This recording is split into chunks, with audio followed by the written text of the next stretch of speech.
Our special coverage of Race for Justice continues with a new CBS News poll showing how Americans' view on racial discrimination are shifting. More than half of Americans believe that white people have a better chance of getting ahead in today's society. That's compared with black people. And now that's up 13 points from 2015.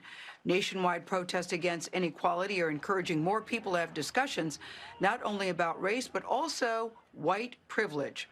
Robin DiAngelo is a sociologist, and she's author of this book, White Fragility, Why It's So Hard for White People to Talk About Racism. I love this title. She joins us with the author of How to Be an Anti-Racist, CBS News contributor Ibram X. Kendi. Both of them join us this morning.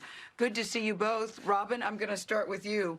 In your book, you write this: unless white people have ongoing and intentional study, their opinions will be uninformed and ignorant. I read that and I thought, whoa, very blunt language. So I would like you to explain what white privilege is exactly and why white people have such a hard time seeing it, because it's so clear to most black people I know. Certainly, and thank you for having me.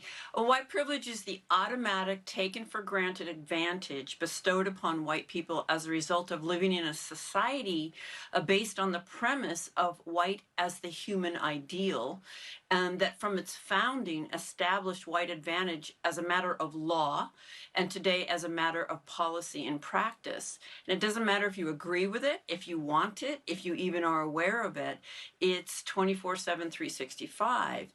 And one of the reasons why it's so hard for white people to see it, well, there are many reasons, but one is it serves us not to see it. We come to feel entitled to that advantage. We're told that we deserve it and that we earned it. And we take great umbrage when that is challenged.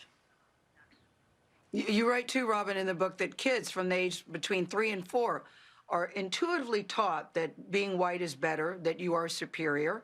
I thought that that was an interesting thing, but I find many white Americans today say, listen, I struggle too. I don't have white privilege. What are you talking about? And I'm really clear that I'm not saying that white people don't struggle or face barriers or work hard, but there's a major barrier in this society, racism, that we don't struggle with, and not struggling against that barrier actually helps us navigate the barriers that we do struggle with. You grew up in poverty. How has being white shaped how you experience poverty and how you get out of poverty, if you do get out of poverty? Again, it's not saying that white Americans don't work hard, but it's a bit like being a fish in a current that impacts the outcome of that work.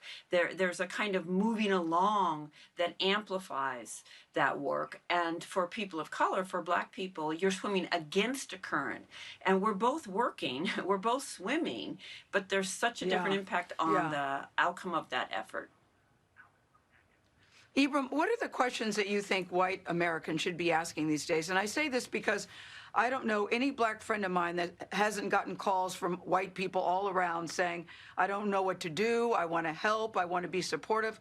A black male friend of mine in Texas said for the first time he was invited on the company retreat, and he's been there 10 years with, his coworkers seeking him out. What are the questions white Americans should be asking? Well, I think many white Americans claim they believe in racial equality. And so the way you put that to the test is by asking questions about racial disparities. So why is it that unarmed black people are killed by police too many times and armed white people are simply arrested? Why is it in Minneapolis that black people are 20% of the population, but 60% of the victims of police shootings? Why is it that the black unemployment rate is twice as high as the white unemployment rate? And there's only two answers. Either there's something wrong with black people, there's something superior about white people, or racism. Ibram, you've said that to end white privilege, you have to deal with racism first, right? Yes, yeah, and I mean, as Robin, talked about, it is critical for white people, for people in general, to stop denying their racist ideas, to stop denying the ways in which policies have benefited them, to stop denying their racism, and to realize that actually the heartbeat of racism itself is denial, and the sound of that heartbeat is, I'm not racist. Robin, do you believe that white folks actually care about racial injustice? It doesn't appear that we do. If you look at what it takes to wake us up, when you look at the explosion of umbrage white people take from the simple claim that Black Lives Matter, from somebody respectfully going down on their knee, all of the outrage about that. And then it takes us literally seeing a man being murdered in front of our eyes to wake us up. You know, that's a really high price to pay for our enlightenment. And it just, you know, I wonder what will happen when all the cameras go away and there's another issue in front of us. You know, if we don't put something in place to keep our attention and our focus here. I mean, the status quo of our society is racism, and it's comfortable for white people.